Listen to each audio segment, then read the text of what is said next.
How about that for tape?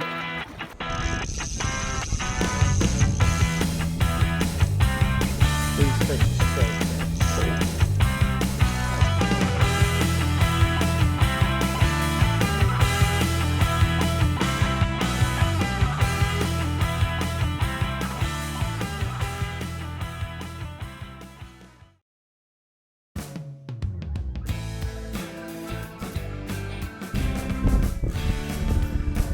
It's on one of mine, yeah, that's alright, nice fish.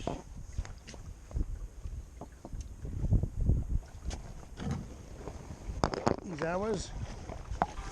Let's just get this back. Now, yeah, it's on the point fly actually, it's on your fly, and it's absolutely marmalised it, so that needs replacing. That's, yeah, yeah. So that's a nice looking, silvered up Pitsford fish. Absolutely gorgeous, yeah. So, part 2 of buzzer fishing tactics. Part 1 was at Rutland, part 2 is at Pitsford. I've got John Beck with me, one of my regular clients and all-round good guy, ex-professional footballer. Who do you play for, John? QPR, Fulham? Yep, Cambridge, Bournemouth. That's right. Yeah. So let's just explain your leader setup. So what we've got here for John is we've got about 3.5–4 feet of heavy fluorocarbon tied to some slightly lighter 15 pound, so that's 23 pound at the top, 15 pound, then down to 9 pound reverse, and then so we've got about 10 or 11 feet of line before the first fly, and then a glue buzzer, another couple of feet, and another glue buzzer, and then another couple of feet. So we've got 3 glue buzzers within about 5 or 6 feet of each other. What you've had now? 3 fish? 2 fish. You've landed 2, lost 1, and they've both been on the point fly. Yeah. So they've both been pretty deep down. Yeah. And the one I had was about 7 foot down under a bung. So that gives us a good indication as to where the fish are swimming and feeding. There you go. We're at Sailing Club Bay, or Sailing Club Point actually. Beautiful day. In these bright conditions with the gin clear water that we've got, the fish are generally down deep, and that's where we're fishing for them. If it clouds over later, it clouded over earlier, didn't it, John? And the fish were up straight away, taking the adults off the top. Yeah. But in these conditions, they're typically, I don't know, 10–15 feet down. That's where we'll catch them.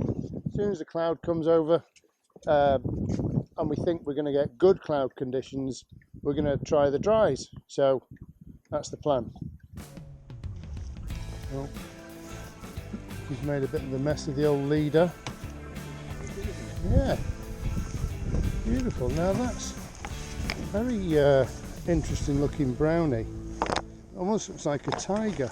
With you, yeah, I'm pretty sure that is a tiger trout. Yeah, gorgeous. So that fish just took this very simple buzzer, bit of a green flash in the back on the thorax, orange wing buds, and a very standard quill body. Top dropper, John, yeah. Well, that's probably 3 or 4 feet down, even though it's the top dropper, because it's got a midge tip and I've got 2 heavy buzzers in the middle, a cruncher on the top, which is what this has just taken. Little cruncher, little Dennis the Menace cruncher. Back he goes. So I've got a cruncher on the top dropper, Dennis the Menace straggle fritz in the thorax, About 3 feet from that, I've got a standard buzzer that's been nibbled a bit, but it's still going to catch fish.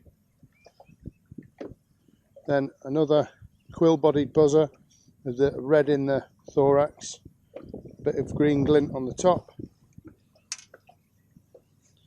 and a candy fab on the point, all barbless. That's the setup.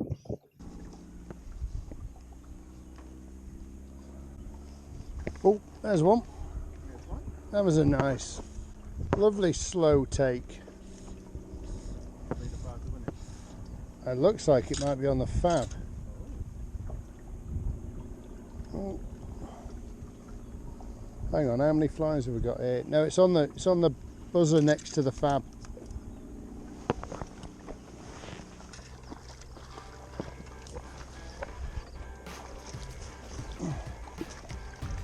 It's been no, it is on the fab. It's been savaged by a pike. This fish, absolutely savaged. Look at that. You see that, John?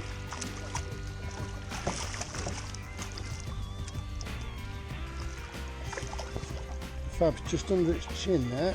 Get that out. It is a good sized fish, yeah. Must have been a hell of a pike that had a go at that. You see it?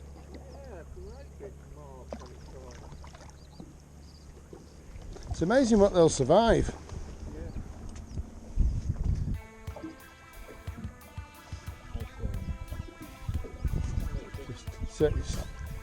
They're so fit, these, aren't they? At this time of year, I mean, it's probably a couple of pounds, maybe just shy of a couple of pounds, but punching well above its weight, isn't it? Just, yeah. Lovely fish though. It's got rays in its tail. Your hook's out in the net.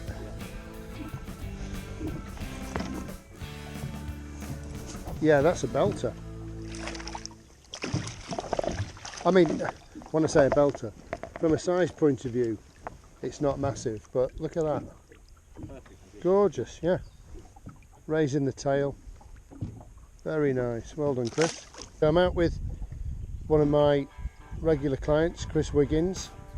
We're at Gibbet's Point at Rutland Water, and Chris has just got the first fish of the day, and we're fishing washing line. So Chris's setup is, do you mind if I just have a look at that? So we've got a watermelon fab on the point, and then about 4 feet up from that we've got a nice little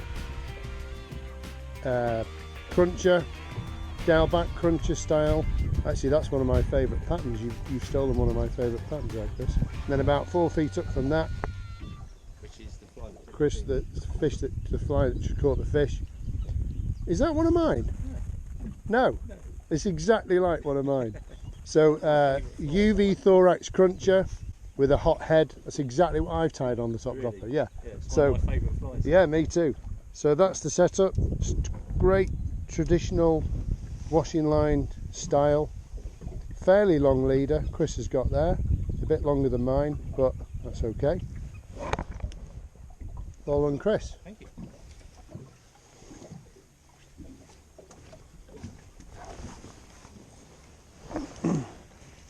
My setup is slightly different to Chris's.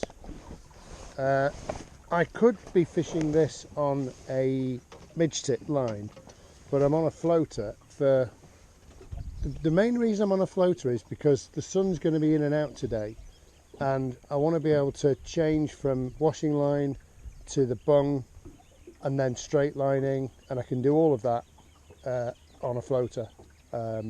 If I had a midge tip, I'd have to change back to a floater if I wanted to fish dries or the bung. And there might be an opportunity to fish dries today because the cloud's going to come over later.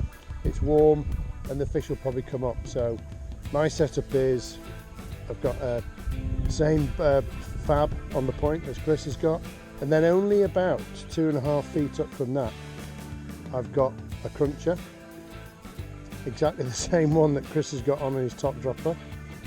And I like it not to be far away, because sometimes the fish will be pulled in to the colour, but then see the nymph and go and shoot up the line and take the nymph.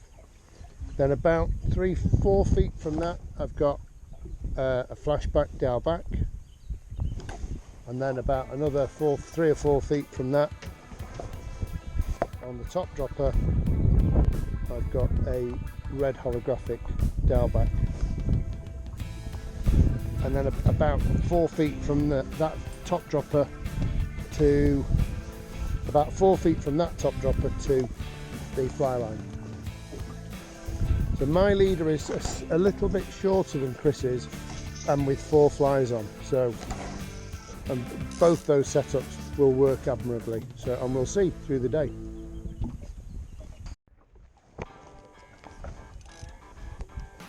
We're on the reel, Chris. Yeah. Yeah. I thought it'd come off then. Coming straight towards us.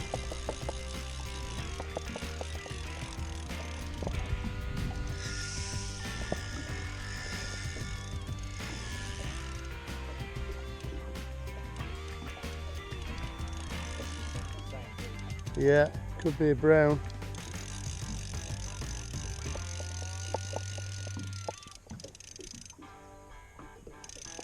It's playing like a brown, isn't it? You just get a bit more tension on that drag.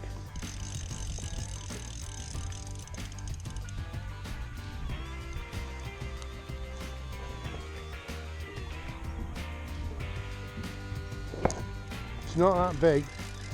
It's taken that buzzer. Yeah. Static buzzer. Well, I wasn't watching. Yeah, 2 on the static buzzer.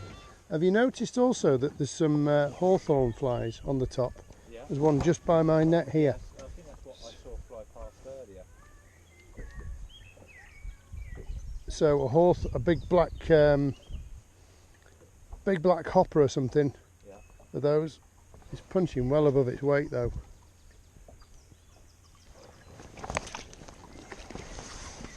Ah, cracker. Get him out upside down. It's amazing how well they behave when they're upside down. Oh. There he goes.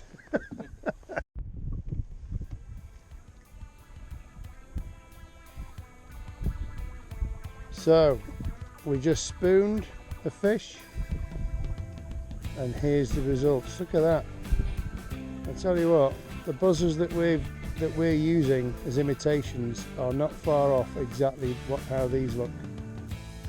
Amazing. Mostly still alive as well, so this fish has been really feeding well.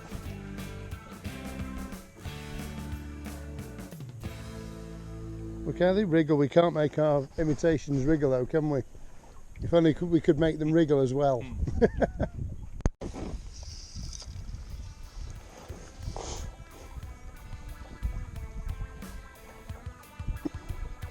This is a very likely spot just here. Manton Bay, not far from the bird hides, between the first bird hide and Gibbet's Gorse. Cracking conditions apart from the, oh there's one, apart from this swirly wind which keeps on turning the boat round the wrong way.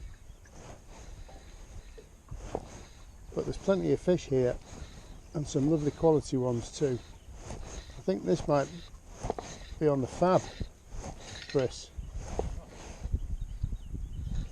Yeah, it's a brownie.